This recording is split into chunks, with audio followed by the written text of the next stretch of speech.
Hi, everybody. We're going to go ahead and get started. Hi, my name is Angie Grove. I'm the Executive Director here at the Ethan Allen Homestead Museum. Thank you for coming today. Really appreciate you making the time to drive out here in the rain and gray skies. But you know what? It's better today than yesterday, right? Because you didn't want to come inside for a lecture yesterday when it was sunny out. Okay, so I have a few jobs before I hand it over to our speaker today. Number one, I have some thank yous to some special people who made today happen. First up, I want to thank our sponsors of our community enrichment programs, Richard and Linda Smarg. I also want to thank our partners for our lecture program, CCTV/Town Meeting TV. Charlie is here representing them today. They record all of our lecture programs and help us put them on YouTube and local TV station and get them out to a larger audience. I also want to thank the people who provided refreshments today. I'm sure you all want to thank them too.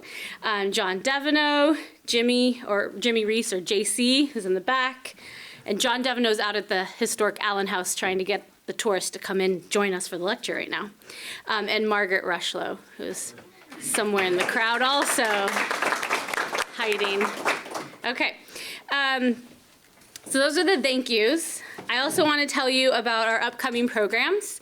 So we had a reenactment event earlier today. Did any of you come in early for that? Fabulous.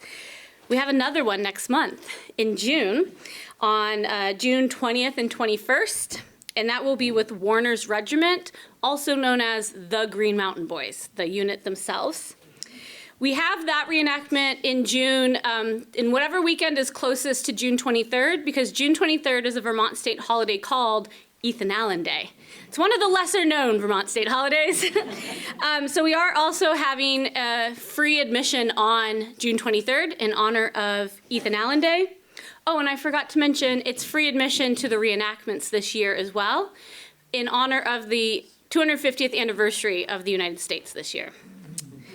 Following that reenactment will be our June monthly lecture, and it is on Sunday, June 21st at 2 p.m. And it is by local historian Glenn Fay, and the title of the lecture is called Brotherly Love, Ethan and Levi Allen's Tumultuous Relationship. And I'll just give you a little spoiler. Levi was a Loyalist, and his brother Ethan, of course, is the Ethan Allen. So that should be an interesting conversation or interesting topic. Okay, I also want to tell you that this Thursday we have a first ever new student curated exhibit premiere party. In other words, a group of fifth graders have curated a museum exhibit for us. They will be installing it this Thursday, and we're going to have a party for that at 1 p.m. There's going to be student presentations, and then we'll cut the ribbon for the exhibit. So if you can't make it in the middle of the day on Thursday, come by later to see the exhibit. It's on the Winooski River, and they have visual and music components to it. So you want to check that out. That's the fifth graders at Champlain Elementary. Okay, I also want to let you know of a special event for our partner CCTV coming up on June 12th at the Red Wagon Plants in Heinsberg, Vermont. It is their 42nd anniversary party. So if you appreciate Town Meeting TV, that is invited for the public to come and attend and celebrate the 42nd anniversary of our CCTV Town Meeting TV. Okay, we're gonna get to now today's lecture. Today we have Daniel Cole presenting on a man named William Marsh, who not very many people have heard about before. So this is our attempt for you to hear about William Marsh. I'm sure Daniel will tell you more, but that's William Marsh there. Or at least that is the artistic interpretation that I created of what William Marsh looks like. I did not travel back in time with a camera and take a portrait. So William Marsh, just so you're going to hear all about his historical stories about William Marsh from Dan, but I just want to tell you why William Marsh here at the Ethan Allen Homestead. William Marsh owned this land before Ethan Allen did. And for reasons I'm sure Dan will get into, this land was confiscated from him. And then that is how Ethan Allen purchased the land. So William Marsh has historical connections with the very land that you are sitting on today. But I'm not going to talk about William Marsh. I'll leave that to Dan. I'm going to tell you about Dan. Dan is a lifelong Vermonter whose heritage is half French-Canadian and half Scots-Irish. And he is proud that his 10th great-grandfather, Abraham Martin, helped found Quebec City all the way back in 1610. And Abraham Martin was also neighbors with Samuel de Champlain. Dan himself is a graduate of UVM with degrees in both history and literature. He chose a career in the Postal Service because, in his words, it, quote, paid far better than teaching did. I was a teacher before I came here, so I can attest that's still the same today. So Daniel's interest in history was renewed, however, after he toured a cemetery in his hometown of Charlotte, Vermont, and there he found 2 gravestones of local men who died during the Civil War. So his curiosity and subsequent research over 2 decades resulted in a 2-volume history of Charlotte in the Civil War, with Volume 1 already published and Volume 2 near completion. So our ears are out for that. He has made many presentations throughout Vermont on various Civil War subjects, and he's written numerous articles on town history for his local newspaper.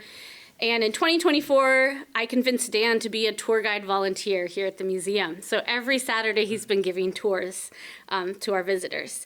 And then about that same time, I convinced him to do some research on William Marsh for us.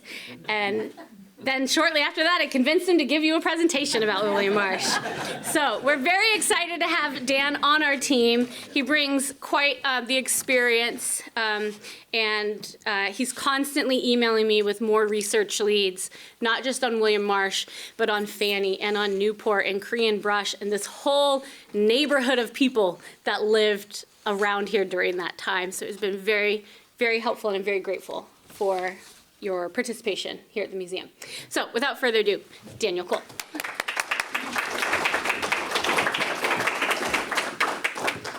Good afternoon, everybody. Thanks for coming. It's quite an honor for me to be here just because of the people who have been standing up here before. This is kind of my first time in this venue, and so hope things go well and hope you appreciate what you get. So we're talking about William Marsh. And the title today is William Marsh a Vermont Patriot or an American traitor? Can everybody hear me okay? Okay. The years 1775, 1776, and 1777 have great significance at the Ethan Allen homestead. In May of 1775, for example, following Lexington and Concord, Ethan Allen and the boys attacked and captured Fort Ticonderoga without a single drop of blood being shed. Now, Benedict Arnold was there as well. He was the official representative of the governor of Connecticut, so kind of the congressional person that was in charge. There were troops coming from Connecticut and from Massachusetts, but they hadn't arrived. So Benedict Arnold gets up here and says he's taking over. The Green Mountain Boys said, no, you're not. And so he assisted Ethan in attacking the fort. Now, when His Majesty's garrison at the fort at Crown Point, they were acutely aware that after the loss of Fort Ty, the small force that was there couldn't hold.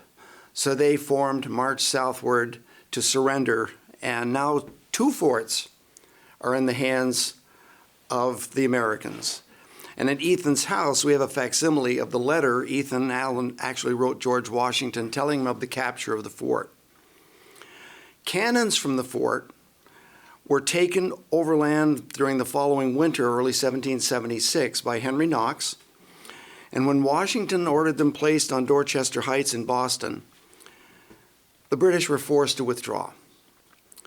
The loss of the 2 forts on Lake Champlain and the departure of the British from Boston signaled the end of permanent British presence in New England forever. I think that's a big deal. That's one of the reasons that we can continue to remember Ethan to this day. It certainly was a turning point for the history that led to our statehood, but the story is far more complicated.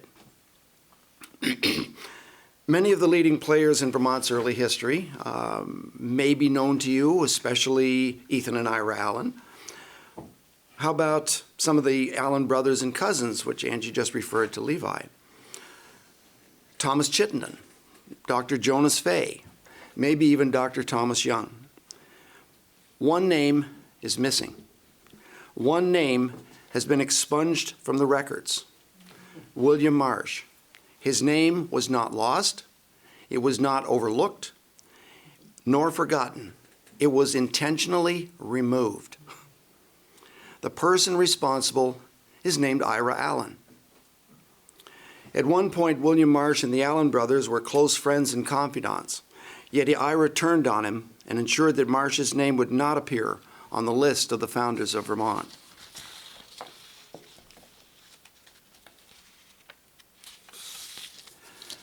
William Marsh's family certainly felt then and now that he had not received his due. On his tombstone, there's an enigmatic epitaph that reads, "He whose virtues merited a temple can now scarce find a tomb."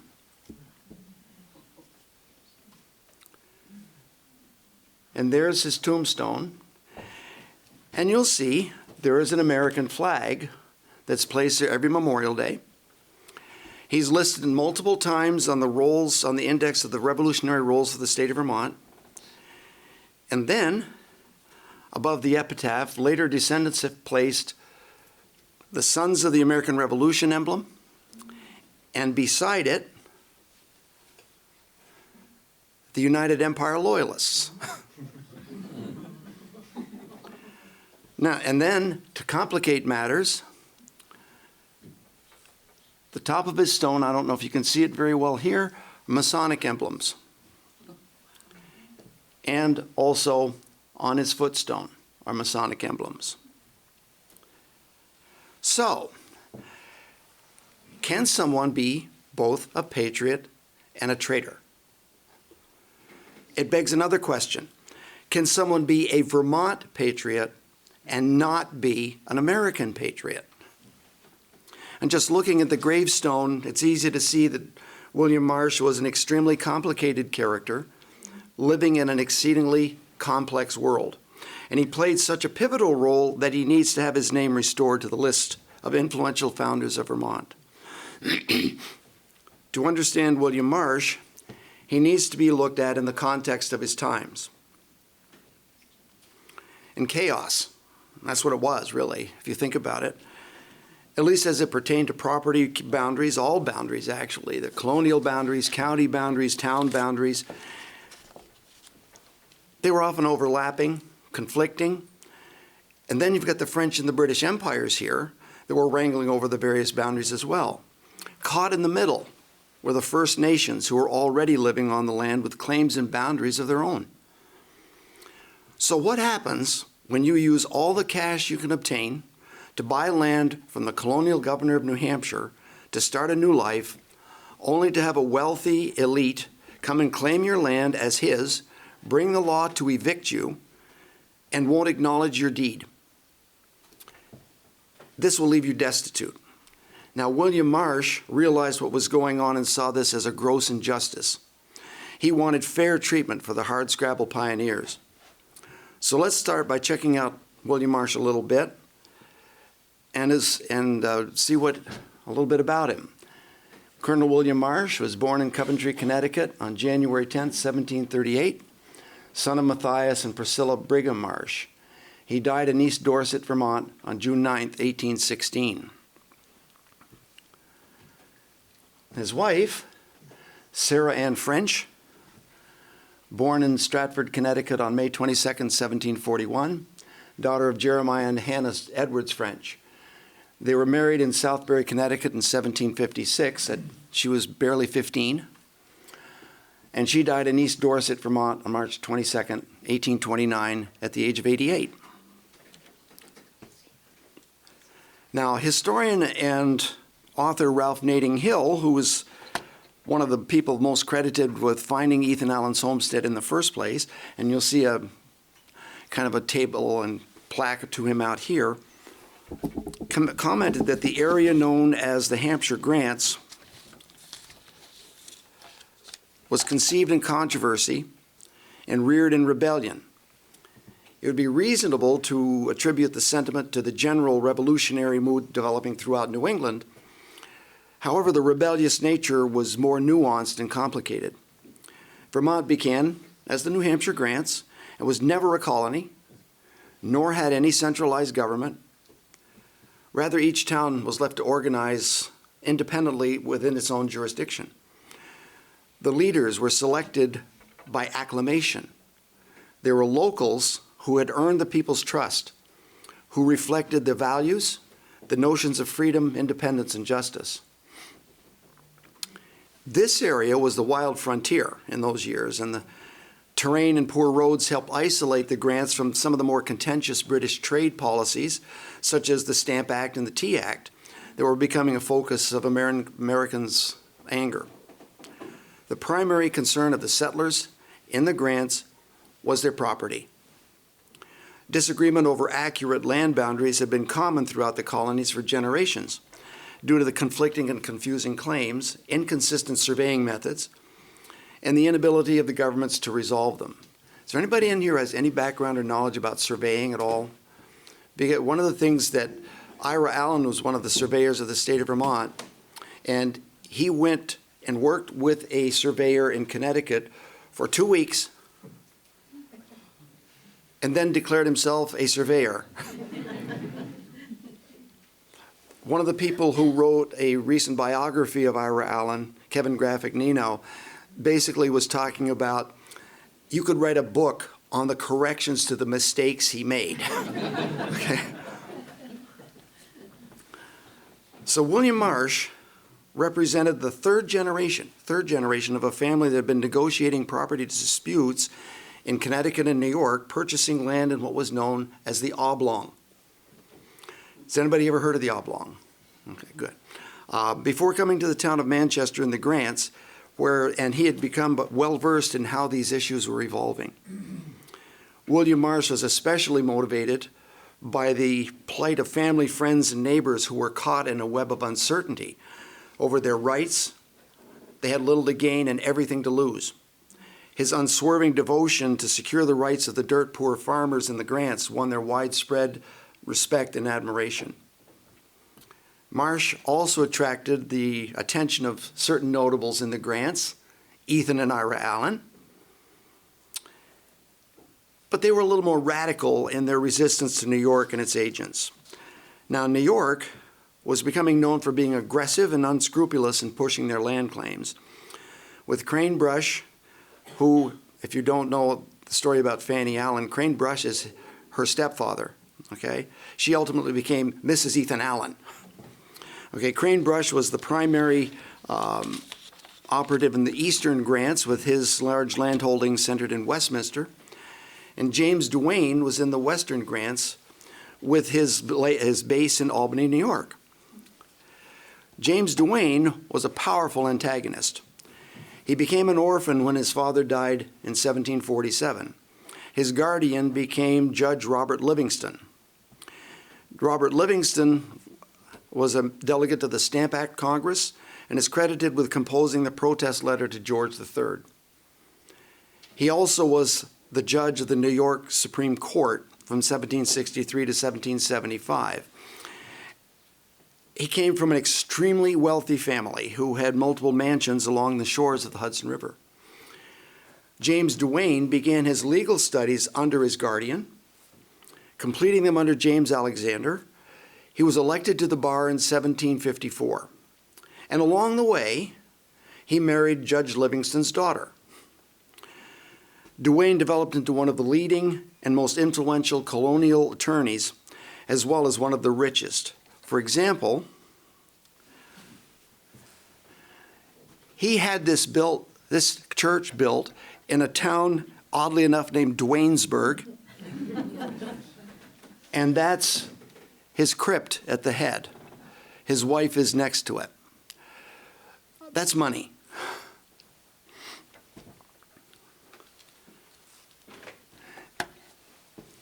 Now, He and his investors began speculating in and claiming lands around already occupied by the New Hampshire grants, which of course was resisted by the settlers. At first, the farmers of the grants tried to follow the legal route. They elected Ethan Allen and Connecticut attorney Jared Ingersoll to represent their interests in eviction hearings before the New York court in Albany. If I mentioned that the judge hearing the case was Robert Livingston, James Duane was the plaintiff, his father-in-law was the judge, where do you think that went? Ingersoll and Allen immediately realized that they were going to get nowhere going through the legal route. So upon his return to Bennington, he informed the settlers that they would have to organize themselves to fight for their rights, and the Green Mountain Boys were born. The colony of New York based their sweeping land claims in the Hampshire grants under the Duke of York's Charter of 1664, which New York argued included everything west of the Connecticut River. However, the vague language and disregarding existing patents and overlapping everybody else's grants and the poor knowledge of geography gave settlers in the grants hope that their titles would be ultimately sustained. Now, here's some of the actual wording from Reverend Samuel Williams' Natural and Civil History of Vermont from 1794. Charles II, in 1664, made an extraordinary grant to his brother, the Duke of York, containing, among other parts of America, all the lands from the west side of the Connecticut River to the east side of Delaware Bay. Okay? Excuse me? But anyway, that's the actual wording. Now, according to the Historical Society of the New York courts, what Charles granted to his brother was land that the Dutch had claimed from New York City north up the Hudson River to Albany. At the start of the Second Anglo-Dutch War, the English Navy forced the Netherlands to surrender their claims in the New World. This gray area in here is what was granted. When the Delaware River comes out in here, that's Delaware Bay. And you can see from that arrow, it doesn't go up here because this was French. So the grant to the Duke of York never went further north in Massachusetts. Not only that, but when Duke of York becomes James II, all of that land should have reverted to crown. So it should have been wide open territory for anyone.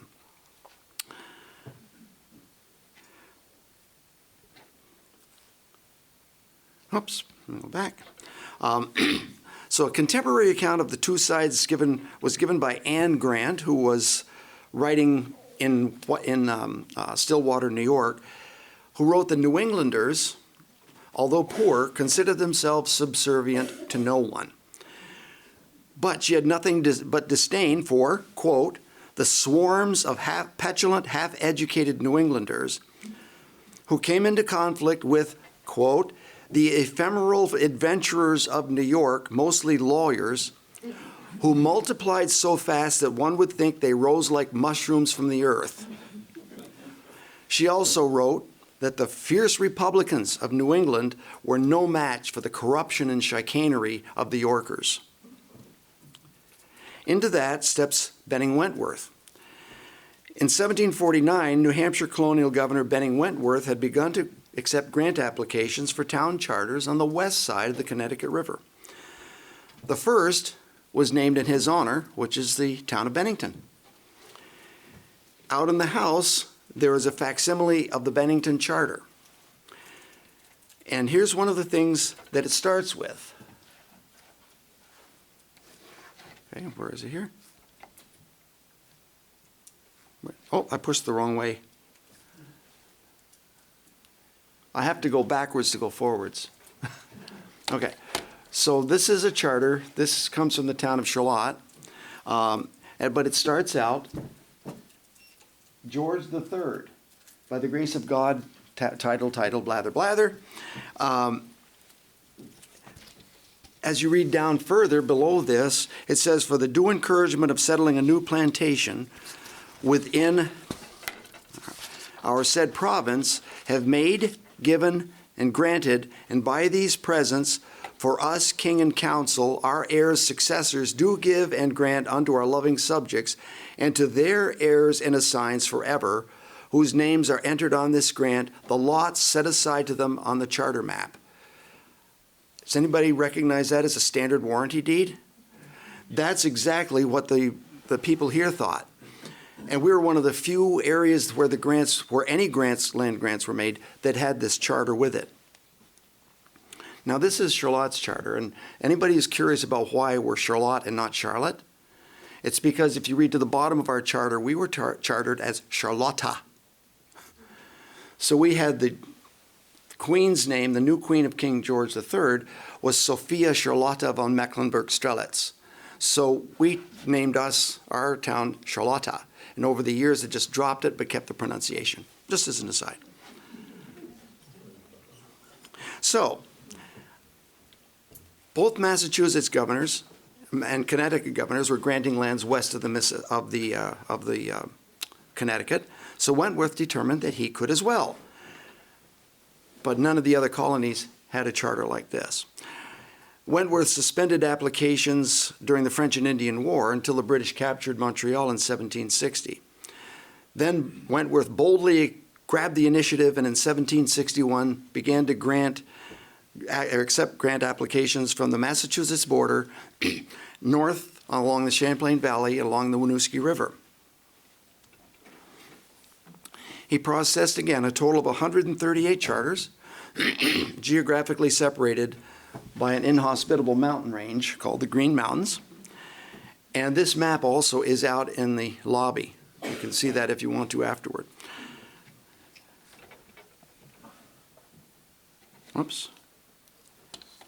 Okay, so this is kind of a close-up of the lower part. And you won't be able to see it, but you can see some of the names that New York was placing onto this, like Provincetown, Social Borough. None of these towns exist anymore because of the change. So Wentworth processed 138 grants. But once the grants had received their charters, they were treated as politically separate from the colony of New Hampshire. They received little support of any kind from New Hampshire. And also, to say these grants were controversial is an understatement. The west side grants were different than the east side grants. The east side grants were a lot closer to New Hampshire, which was an established colony already. This side was the wild frontier. And it started to attract attention to families who had first settled in an area known as the Oblong. Did that go? No. Including the Marsh and French families, as well as many regarded as misfits, miscreants, and religious separatists from other areas of Connecticut and Massachusetts, including Ethan Allen. General Burgoyne would eventually refer to these rebels and misfits and miscreants that settled up in the grants as the most hardy and rebellious race of people on the continent. So this thing here, you can see just all the different overlapping boundary disputes that were there. And you can see also the oblong is a space about 2 miles wide, about 54 miles long. And that's a result of a boundary dispute between Connecticut and New York that became part of New York after the boundary revisions. In addition, in this area, which is not shown, the Wappinger Band of the Delaware tribe also claimed traditional lands in the area. Those claims were also ignored by New York. Many of the New York patents overlapped the old Connecticut lands, and when challenged, New York, having a policy of aggressively pursuing land patents, contested all of them. Matthias, and generally the plaintiff in every one of those cases was a man named James Duane. Now, Matthias Marsh moved his family into the Oblong about 1750 to the town of Webbatuck. Matthias was a captain of militia in Connecticut before moving to the Oblong, where he was appointed captain of a New York militia company that mobilized in 1758 during the French and Indian War. It's believed our William Marsh served under his father in the company, although neither saw any action at all. Matthias and William Marsh served the communities here in the Oblong in several governmental offices appointed by the government of New York, and they were well respected even by the New York authorities, and both speculated in lands in the area. It is almost certain Marsh had dealings with Ethan Allen while in the Oblong because they shared many of the same acquaintances. By 1760, the Oblong was becoming undesirable due to the constant legal squabbles, and many, including William Marsh, Matthias Marsh, and Jeremiah French, moved into the grants.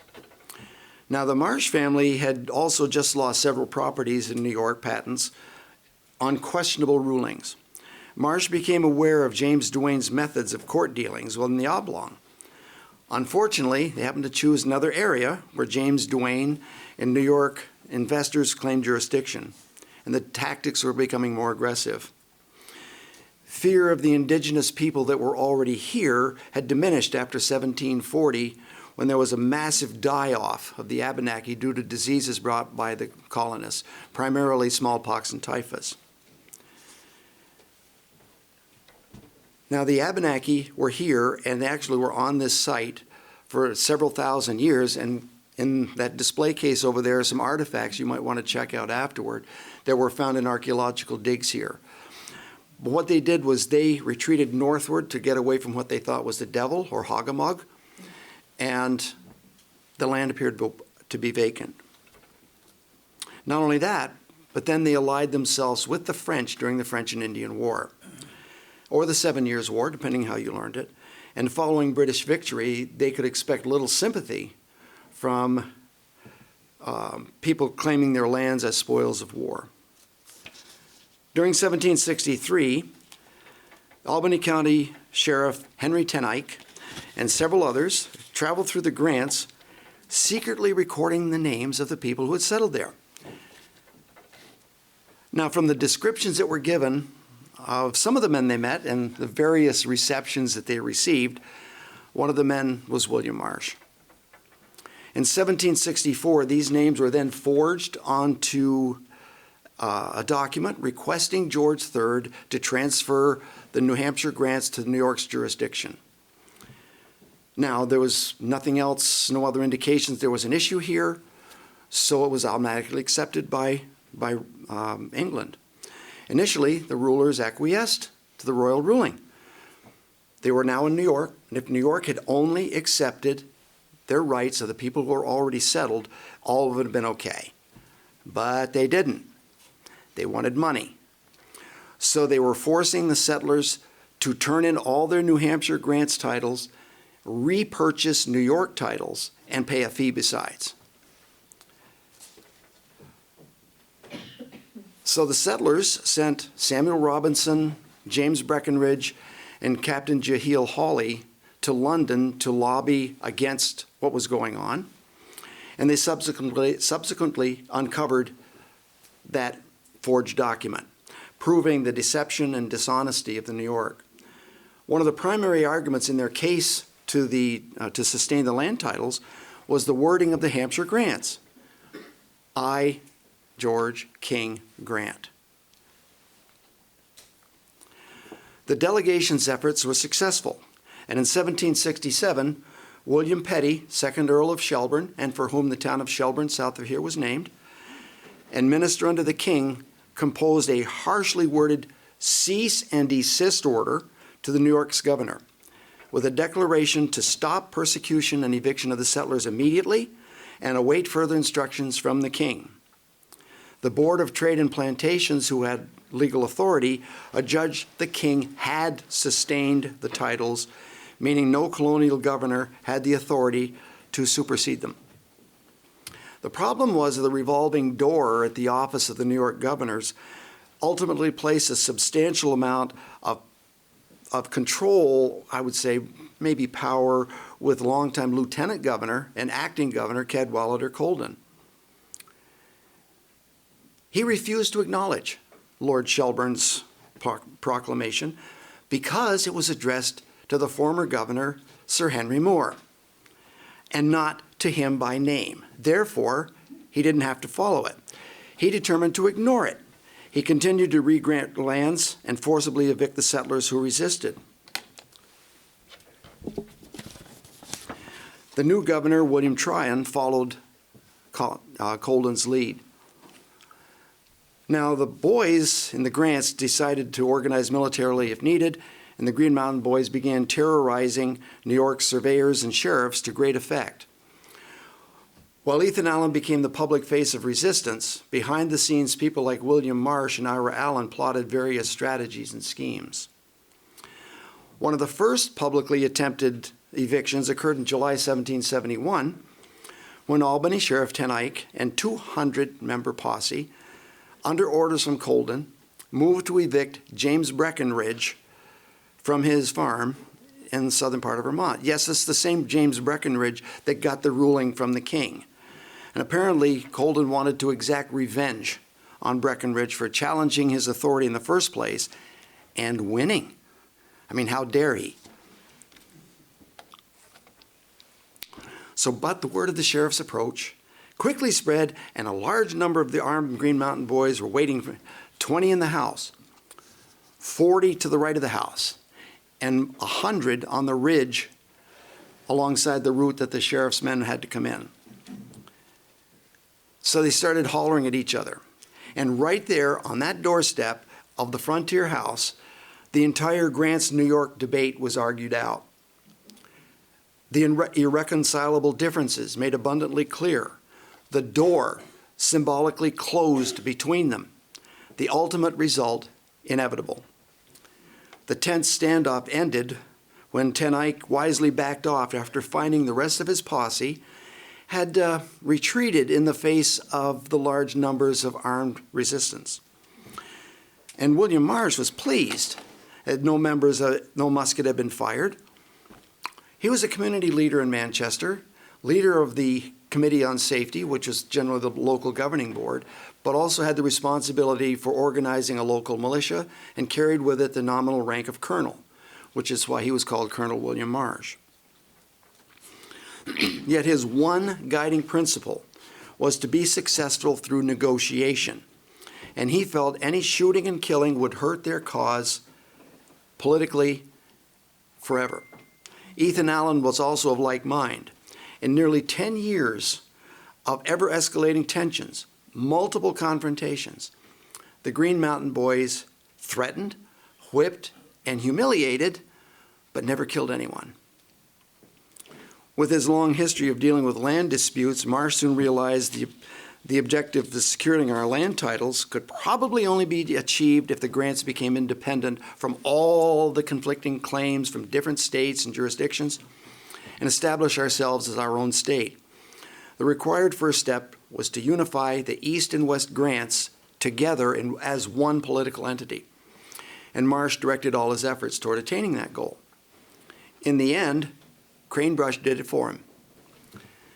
In Westminster, when he ordered the sheriff and posse to remove settlers who had occupied the courthouse to prevent any debt hearings and eviction notices. The New York posse fired muskets into the courthouse, killing one, mortally wounding another, and wounding several others. They were then beaten as the posse surged into the courthouse. They dragged the wounded men to jail, refused to treat them, and jeered as mortally wounded William French, a distant relative, bled to death in the jail. All the grants now united under Colonel Ethan Allen's banner to oppose New York. Now, as mentioned, Ethan Allen seized on the idea of using his paramilitary group to capture Forts Ticonderoga and Crown Point. Both were extremely vulnerable, and everybody knew it, and they were unaware of the revolt, which is another advantage. But they wanted to leverage the victory into congressional acknowledgement of our independence. But if you do that, you have to call yourself something. New Hampshire grants didn't cut it. We're trying to separate from New Hampshire. So initially, we're going to be New Connecticut. Most of the settlers were from Connecticut. And somebody said, sorry, that doesn't cut it because there's a New Connecticut already in western Pennsylvania. So we have to be something else. Dr. Thomas Young is often credited with the suggestion of adapting the French words for Green Mountain, which is Vermont, and we had our new identity. Unfortunately, Congress, influenced by a powerful New York contingent that was being led by the colony's leading representative, none other than James Duane, rejected Vermont's request for admission as a new state.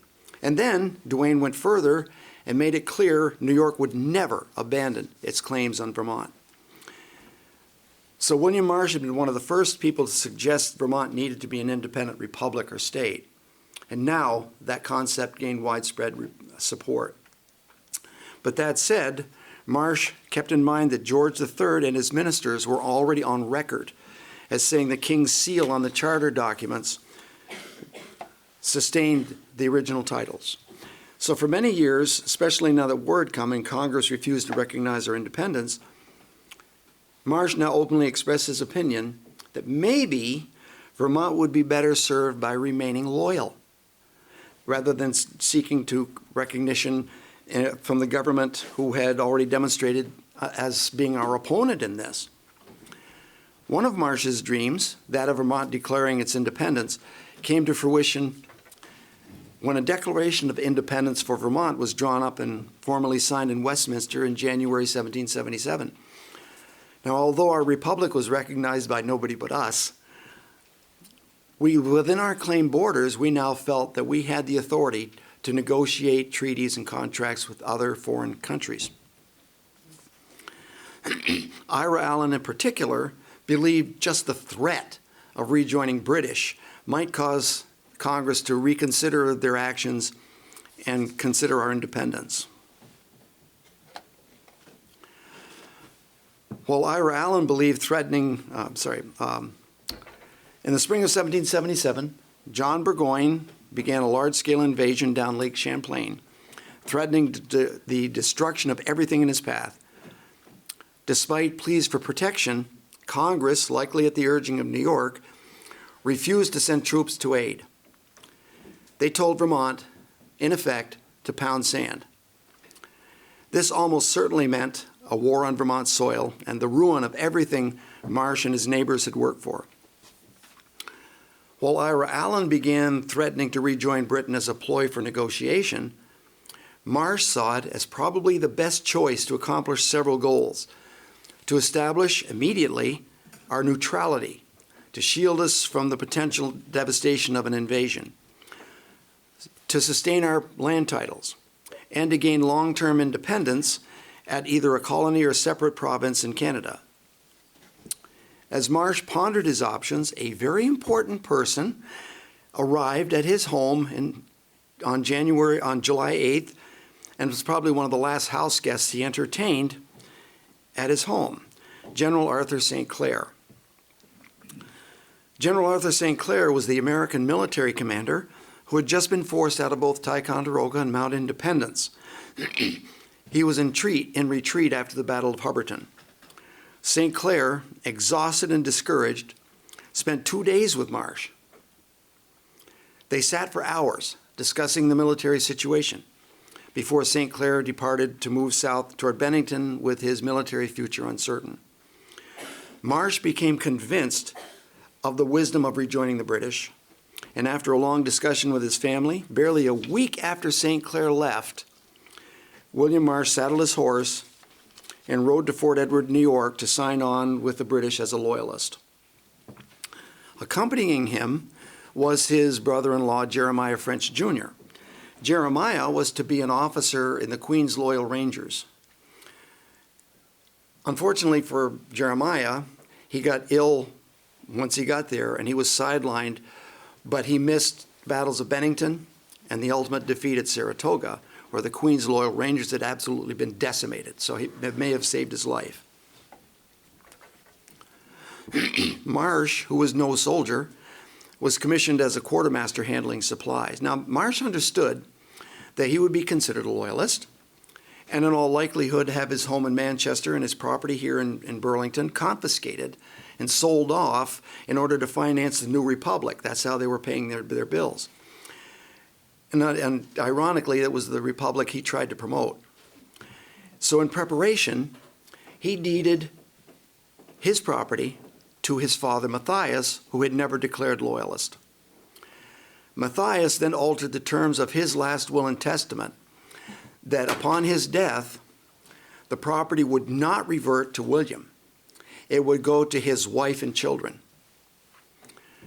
And it was not to be probated until after cessation of hostilities. Now there's no longer any question of Loyalist, Patriot, or whatever. And he was hoping that would protect his land from being seized. Now clearly, the way things are going here, his friends and neighbors knew exactly what Marsh was about to do. He was willing to make the sacrifice for the best interest of those friends and neighbors as well. That may be the reason why William Marsh was treated far more leniently by, after the war than any of the other Loyalists. But it's kind of fate that he joined with Burgoyne when he did, because by fall, Burgoyne was surrendering at Saratoga. Marsh was captured as a prisoner of war, and the area was now generally free of the British threat that they were worried about in the first place, at least for the time being. Oddly enough, Marsh was immediately paroled and allowed to return home to talk with his family, as long as he, under the terms of the surrender, as long as he went to Quebec after. Now, Ira Allen. He felt personally betrayed by someone he had very much valued. He was bitter. It's apparent that while they were close friends who had agreed on using the same methods, they were unknowingly pursuing different goals. While William Marsh saw reconciliation with Britain as a path to peace and prosperity for his friends and neighbors, Ira Allen saw reconciliation with Britain as a ruse and a threat to leverage statehood in order to enrich and empower Ira Allen. Ira Allen referred to Vermont as the Northern Key in an early history that unlocked the access to the interior of New England. By very publicly stating and opening that door to a potential reconciliation with Britain, Vermont threatened the success of the entire revolution. General George Washington saw the move as a sort of Damocles hanging over the heads of all the American colonies, and suggested if Vermont continued to negotiate with the British, he would stop fighting Howe and come up here and wipe us out. Our George Washington.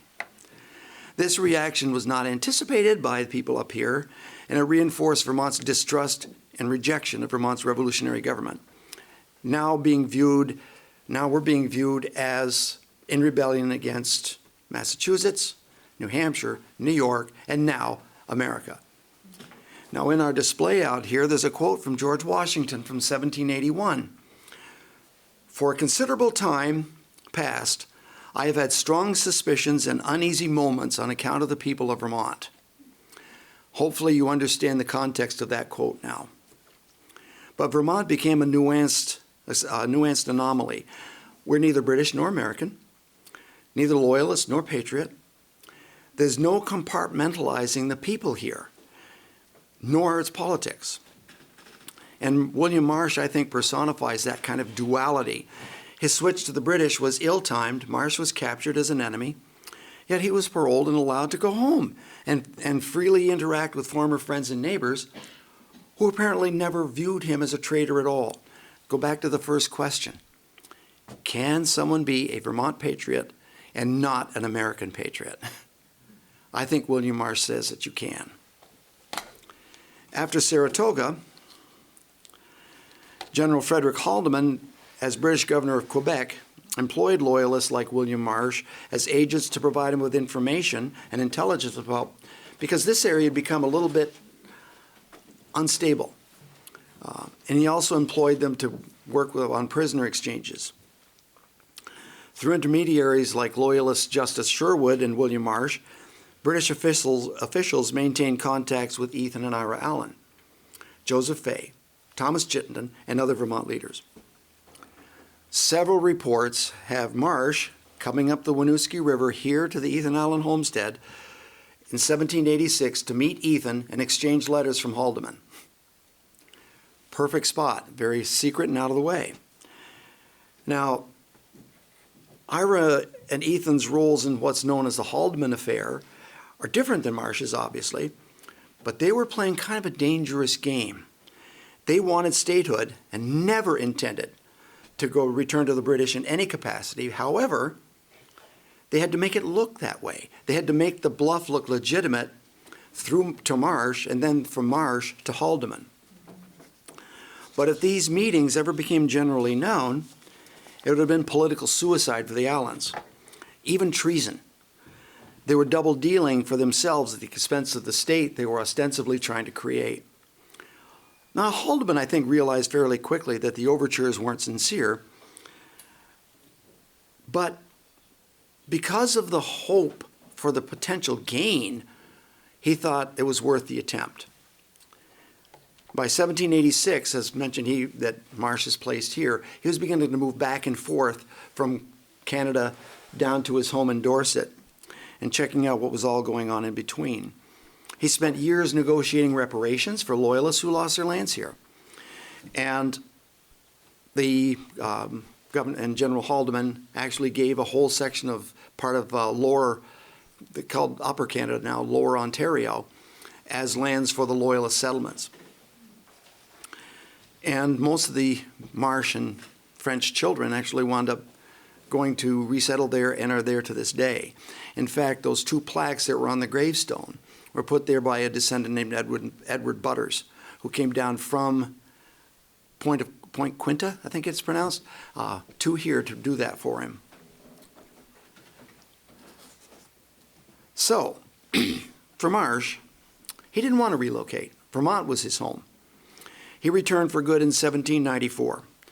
However rocky his road, convoluted his path, all his dreams for confirming the New Hampshire grants land titles, creating a new and independent state, securing the welfare of his friends and neighbors for whom he had risked everything, all had come to a successful conclusion, due in no small part to his political instincts and his insights, and to his negotiating skills. In 1787, his political nemesis Ira Allen wrote an early history of Vermont, never mentioning William Marsh. In 1794, after Vermont's statehood, Reverend Samuel Williams wrote the first official history of the state of Vermont. Unfortunately, Reverend Williams packed up the manuscript and sent it to Ira Allen for review. One of the main reasons that when Ethan died here in 1789, Ira became the recognized authority on all things early Vermont history. And still petulant after all those years, Ira Allen struck all references to William Marsh from the manuscript. Subsequent histories generally refer back to Allen and Williams, which makes them unwittingly complicit in omitting Marsh's role in the founding of Vermont. William Marsh died during a snowstorm on June 9th, 1816, Vermont's year without a summer. Instead of having plaques and statues erected to his memory in the halls of Vermont State House and having his death heralded in the newspapers, he was quietly laid to rest in East Dorset to little fanfare. Maybe we can now understand this epitaph which William Marsh's son Johnson ordered engraved on his father's tombstone. William Marsh deserved better. It's time to give him his due. Thanks for coming.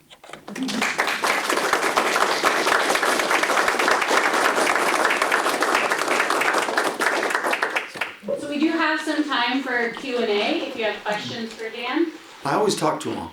No, perfectly fine. So I was a little worried when I see a Green Mountain boy with a musket and bayonet up there. I mean, question, please. Yeah. About Jeremiah French, you said he got ill during the Battle of... Before. Before Yeah. Alberton? But he did go on to Battle of Bennington. No, after Hubbardton, French went with Marsh to become a Loyalist. He was promised to be a lieutenant, and he got sick, so he wasn't at the Battle of Bennington or Saratoga. But he did join the Queens Loyal Rangers after Saratoga. That's not what I have, the information that I have. I have that he was like in Castleton on July 15th, after the British came down and invaded the Vermont, I guess it was called, he was like actually recruiting members into the Queen's Loyal Rangers at Castleton on July 15th, 1777. You two should exchange emails after Absolutely, this. for the I'd be historian interested to showdown. update that, yeah. Great to Yeah. share things with you. Love it. Yeah. See, it's one of I always learn things when I'm doing these, but the information I had was that he was sick. And I never even heard that. I know that he was a prisoner, before the attack, before the British came down, he was a prisoner that spring. One of the Allen prisoners, the Green Mountain Boys, I guess. He was a prisoner, but I didn't know he was sick. Yeah. And then he escaped or somehow got away and he went to Canada, and that's when he got the commission to be a captain in the Queen's Loyal Rangers and we start recruiting. Thanks. That's what I know. Thank you. Uh-huh. I have a question for you, Dan. You had the Lieutenant Governor of New York on the screen, and you had a phrase in quotation marks that said something to the extent of, "The king is in England, I'm in New York." Yes. It was in quotation marks. Was that you summarizing it, or was Yes. that his actual quote? Almost his quote. Almost Yeah, verbatim. the king is in London, I'm here. I love that. So I'm going to ignore it. Yeah, okay. As far as the shape of Vermont, between the time it was the Grants, before it became Vermont, what was the significance of the 20-mile line from the Hudson River to where Vermont became? Well, that was actually established with Massachusetts and Connecticut. And when they did the oblong, they used the 20-mile line to push that reconfiguration of the border. So the west border of Connecticut and Massachusetts was pushed over. The 20-mile line as well. Yeah, okay. I don't know why they chose that. Because Alan was a passive there.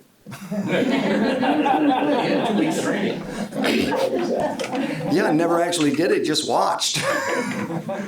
Should have learned from our commander-in-chief, who was a real surveyor. That's right. Yeah. I wasn't clear what the oblong was. Oh, the oblong was that little narrow strip, 2 miles wide by 54 miles long. Okay. Why they call it the oblong, I'm not sure, but it was just a land transfer which straightened out the borders of coming down from Massachusetts into Connecticut. Initially it kind of jogged over, and the 2 miles put it back to here. In exchange, they got to claim directly south of that line that side of Long Island, and that, of course, eventually returned, and also a little pocket down in the corner down toward New York City. So in other words, Vermont was not the only colony fighting with New York. Oh no! In fact, that's how William Marsh got to know what they were doing and recognized it right off. Yeah. How was all of this information on Colonel Marsh uncovered if it was expunged from the records? That comes from, we have a book out here that was my primary source, and then you divide from there. What's that? I can't remember which, it's Brown, the last name. But they did an extensive survey of deeds, records, paperwork. A lot of what they base it on came from... We sell this in the gift shop. The authors, Jennifer and Wilson Brown, are descendants of William Marsh. Yep. So they did an extensive research project on it. Yeah, and a lot of the papers came from Haldeman, that he was talking about what he was doing. So they did that and followed back on the land deeds, going back through. There are some references once in a while to Marsh, but they're few and far between. And when they started realizing what was going on, and they were able to uncover all these things, kind of made a pretty good story. I'd like to add on to that. For the Ethan Allen Homestead, all we knew was that we had some institutional records that said William Marsh owned this land before Ethan Allen. That was it. So then for our newest exhibit, which is on the other side of this wall, we wanted to showcase stories of people other than Ethan Allen who were also in the Revolutionary War here at the site. William Marsh was one of the names, and I said, all I know is that he owned this land before Ethan Allen. And then I said, Dan, will you go find out more? And then we just found this amazing story. Yeah. So after the revolution, Marsh is like this go-between between Haldeman and Ethan Allen, and he's like kind of reporting back to Haldeman. Is this all covert, or is this like accepted by the new American government? It was supposed to be covert, but from what I understand, it was, what do they call it, a widely known secret, that there were, an open secret, yeah, that the agents were going through the state all the time. But it's one thing to have anybody talking about it, but to have Ethan Allen involved in that would have been a shock. Because they wouldn't have understood. There were also dozens of agents. Right. It wasn't just the Just Allen brothers. not just a couple, yeah.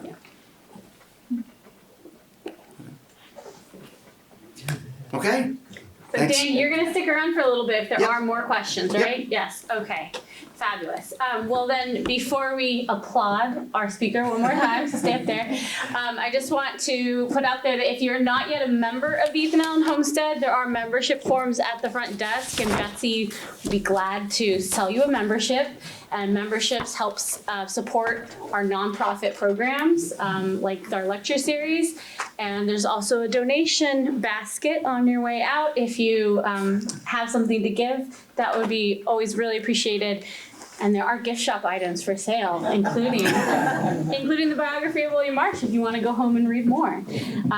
But please help me thank Dan once again.